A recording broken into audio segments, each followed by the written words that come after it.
right, here we go this afternoon with Chapter 1, Section 4, Subjectivity, which is a favorite topic of mine because, of course, it leads to intersubjectivity. Okay, I'll try not to get too excited and shake the tripod. Here we go. To conceive the otherwise than being, we must try to articulate the breakup of a fate that reigns in essence, in that its fragments and modalities, despite their diversity, belong to one another. That is, do not escape the same order, do not escape order with a capital O, as though the bits of the thread cut by the parquet were then knotted together again. I had to look that up, parquet. Its spelling threw me off. It's P-A-R-Q-U-E, and I think it's a reference to the fates. P-A-R-C-A-E, as it's sometimes spelled. So the bits of thread of fate cut by the fates themselves were then knotted together again. This effort will look beyond freedom. Freedom, an interruption of the determinism of war and matter, does not escape the fate in essence and takes place in time and in the history which assembles events into an epos and synchronizes them, revealing their eminence and their order. So epos, like a group of poems with a common epic theme. So freedom organizes us.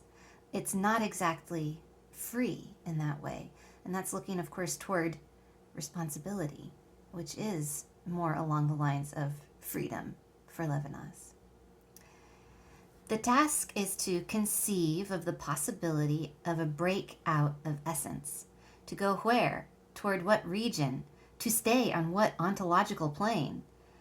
But the extraction from essence contests the unconditional privilege of the question where.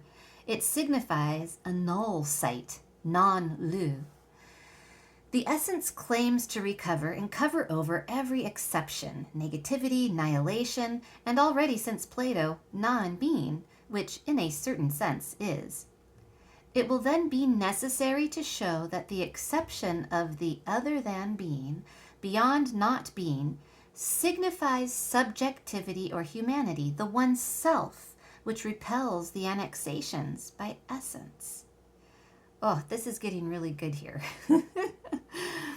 Yeah, the exception of the other than being, beyond not being, signifies subjectivity or humanity. So he's asking us to identify our own experience of our own selves with this other than being. The ego is an incomparable unicity. It is outside of the community of genus and form and does not find any rest in itself, either unquiet, not coinciding with itself. Let me read that again. The ego is an incomparable unicity. It is outside of the community of genus and form and does not find any rest in itself either, unquiet, not coinciding with itself. The ego does not coincide with itself. The outside of itself, the difference from oneself of this unicity, is non-indifference itself.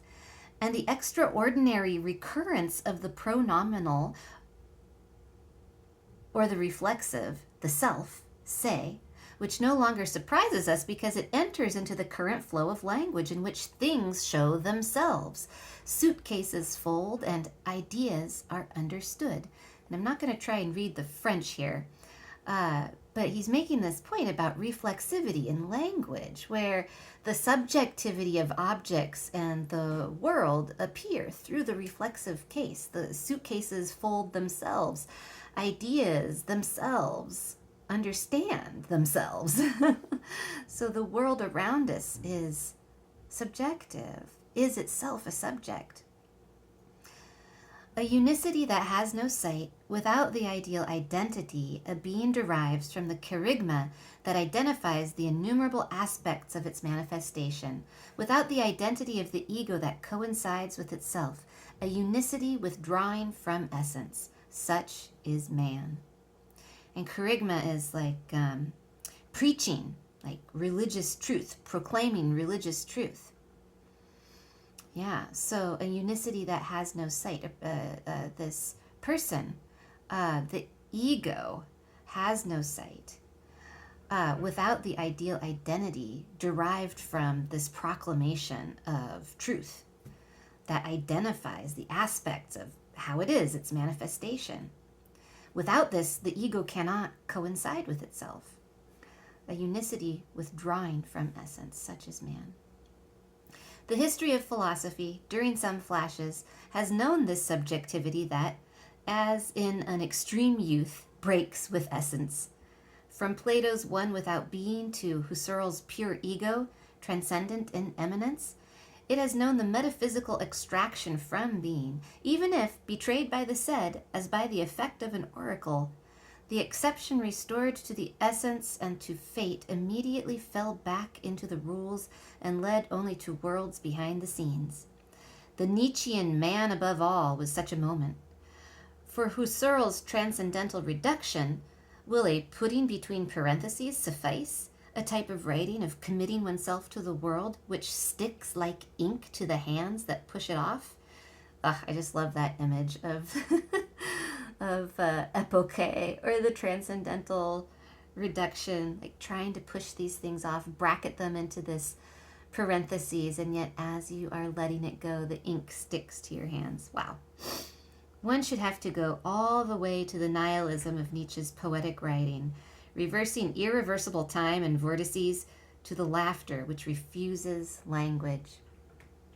The philosopher finds language again in the abuses of language of the history of philosophy, in which the unsayable and what is beyond being are conveyed before us. But negativity, still correlative with being, will not be enough to signify the other than being. All right, I said way too much today. Thanks for sticking with it. We will pick up with section 5 and responsibility tomorrow.